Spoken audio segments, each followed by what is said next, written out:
उच्च शिक्षित बनने की अटूट इच्छा शक्ति ने देवी राय को सफलता की ऊंचाइयों तक पहुंचा दिया। आर्थिक तंगी के बावजूद शादी के बाद उन्होंने खुद टोटो चलाकर अपनी पढ़ाई का खर्च उठाया और अब एमए पास कर चुकी हैं। महिला दिवस के अवसर पर नदिया की देवी राय को सलाम। देवी राय का सपना था कि उच्च शिक्षा प्राप्त कर अपने पैरों पर खड़ी हो, लेकिन आर्थिक तंगी के कारण उनके इस सपने को धक्का लगा। पैसों की मजबूरी के आगे हार मानकर उन्हें बीए द्वितीय वर्ष की पढ़ाई के दौरान शादी करनी पड़ी। देवी राय पश्चिम बंगाल के नदिया जिले के दानाघाट थाना क्षेत्र के हबीबपुर की रहने वाली है।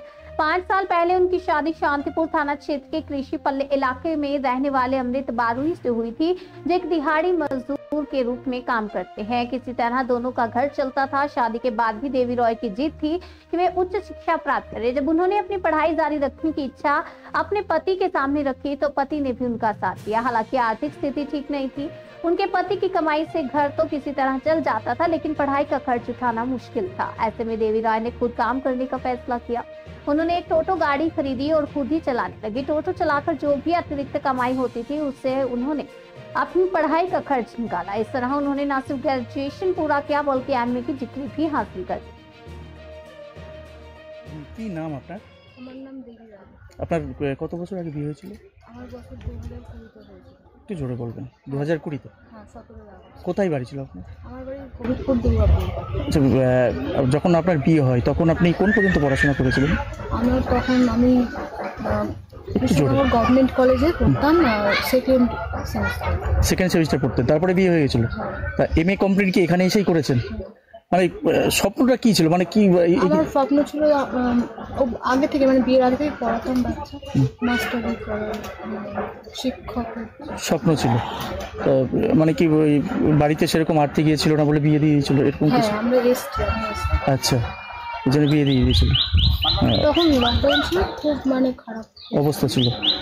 আচ্ছা, এখানে এসে এই যে গ্র্যাজুয়েশন কমপ্লিট করা, তারপরে এমএ কমপ্লিট করা কতটা কঠিন ছিল? খুবই কঠিন ছিল। অনেক লড়াই করে এতদূর এসেছি। আমি এমএ করেছি, তার জন্য আমার স্বামী আমার সাথে সাপোর্ট করেছে। মানে অনেক খরচা তো, মানে একটা পড়াশোনা করতে গেলে খরচ। পড়াশোনা করেছি। আর হচ্ছে আমি যে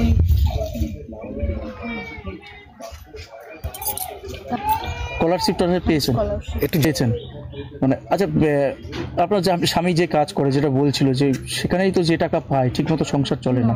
ওটা এখন কম হয়ে গেছে, পুরো 1 মাস হয় না। তার জন্য কি আপনি টোটো চালানো শুরু করলেন? তার জন্য আর ভাবি যে আর একটা পড়াশোনা করে, অনেকে হাসাহাসি করে এখনো চাকরি করতে পারেনি। আর নিজেরও খারাপ লাগে, পড়েছি বসে থাকবো, স্বামীর সাথে একটু সাহায্য করি, দুজনে একটু কাজ করি যাতে নিজেদের আর্থিক অবস্থা ভালো হয়, ভালোভাবে খেতে পারি, চলতে পারি। আচ্ছা, এই যে এত পড়াশোনা করে টোটো চালাচ্ছেন, কখনো নিজের কি খারাপ লাগতো যে আমি টোটো চালাবো এরকম, কিংবা পাশের মানুষ হাসাহাসি করবে? কখনো হয়তো ভাবিনি যে টোটো চালাতে হবে। ভেবেছিলাম তো যে একটা শিক্ষকতা করবো। তো জীবনের অনেক কিছুই আসে, টানাপোড়েন, ওঠানামা। তো নিজেকে শক্তভাবে দাঁড়াতে এটা আমি পথটা বেছে নিয়েছি। মানে কাজ করা তো খারাপ না, কোনো ছোট না, কোনো কাজই ছোট না।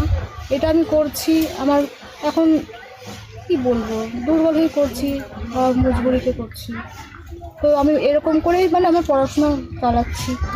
আগামীকাল তো নারী দিবস, প্রত্যেকটা নারীকে কি বলবেন যে তারা যদি এরকম সমস্যায় পড়ে নিজেদের সাহস নিয়ে কি এগিয়ে আসা উচিত, এরকম সমাজের কথা না ভেবে? অবশ্যই, কেননা সমাজ কিন্তু আমাদের খেতে দেবে না। তারা কিন্তু শুধু কথাই বলবে, হাসাহাসি করবে, কিন্তু তারা আমাদের খেতে দেবে না। বা দুবেলা এটা এসে শুনবে না যে তুমি কি খেয়েছো বা কিছু দেবো তোমাকে, এটা কিন্তু শুনবে না। তারা শুধুমাত্র আমাদের তাচ্ছিল্যই করবে, হাসাহাসি করবে।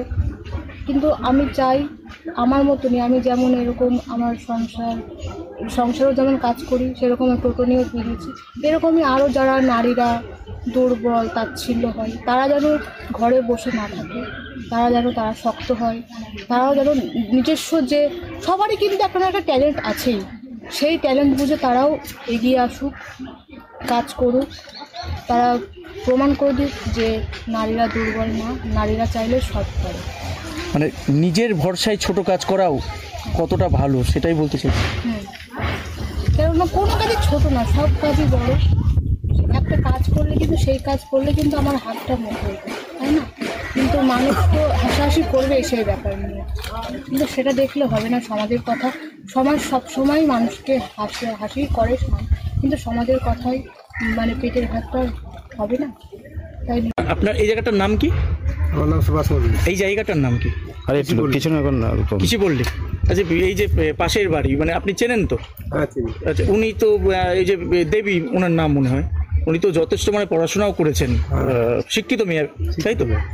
তারপরে তো উনি যেটুকু শুনলাম যে টোটোও চালাতেন। মানে কিভাবে দেখেন মেয়েটা কেমন সংগ্রাম করে? ভালোই দেখি, বাড়িতে কাজকর্ম করে তার স্বামী ভালো। মানে এই যে মেয়ে হয়ে টোটো চালায়, এটা কি খুব খারাপ মনে হয় আপনাদের কাছে? এখন কর্ম করলে কোনো খারাপ মনে হয় না, তার মধ্যেও পড়াশোনা, তার মধ্যে পড়াশোনা আছে। তাহলে এই যে জীবন যুদ্ধ, সেটা কিভাবে দেখছেন? মানে আজকালকার দিনে কি বলবেন, মেয়েদেরও কি এইভাবে এগিয়ে আসা উচিত? হ্যাঁ, মেয়েরা সব কিছু করছে, মেয়েরা তো সব কাজ করছে। আপনার তো প্রতিবেশী, আপনি তো মাঝে মধ্যে সবসময় তো দেখেন, আপনার নজরে পড়ে।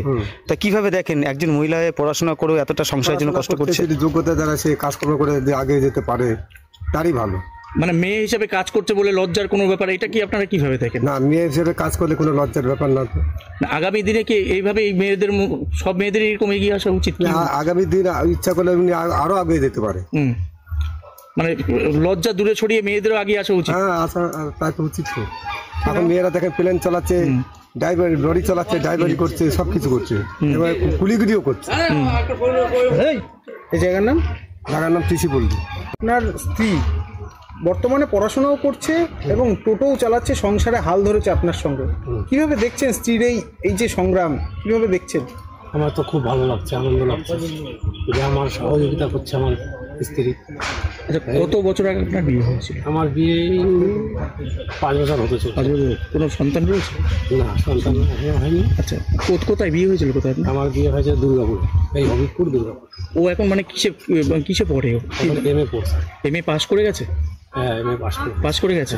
আচ্ছা, কোনো পরীক্ষায় বসছে, এরকম কিছু পরীক্ষা টরীক্ষা আসছে? হ্যাঁ, পরীক্ষায় 2টো না 3টে আর কি দিয়েছিল। আচ্ছা, মানে মূলত কি, মানে টোটো চালায় কি কারণে, মানে আর্থিক দিকে? হ্যাঁ, আর্থিক, আমি নিজে যা কাজ করি যাতে হচ্ছে না, তার জন্য আমার স্ত্রী আমার সাথে যে হাত বাটাচ্ছে যে তুমিও কাজ করো, আমিও কাজ করি, যাতে সংসারে আর উন্নতি হোক। আপনি কি কাজ করেন? আমি সাধারণ একজন এখন কেজুয়ালি ফার্মে কাজ করছি। ফার্মে কাজ করেন, মানে ওই টাকা দিয়ে তো ঠিকমতো সংসারও চলে না, না? ওই টাকা দিয়ে আমার সেইভাবে সংসার চলছে না। আচ্ছা, সেই কারণেই কি আপনার ওয়াইফ এগিয়ে এসছে? হ্যাঁ। ও নিজেও টোটো চালাতো? হ্যাঁ। টোটো চালায়ও? হ্যাঁ, পড়াশোনাও করছে, তার সঙ্গে পড়াশোনাও করছে।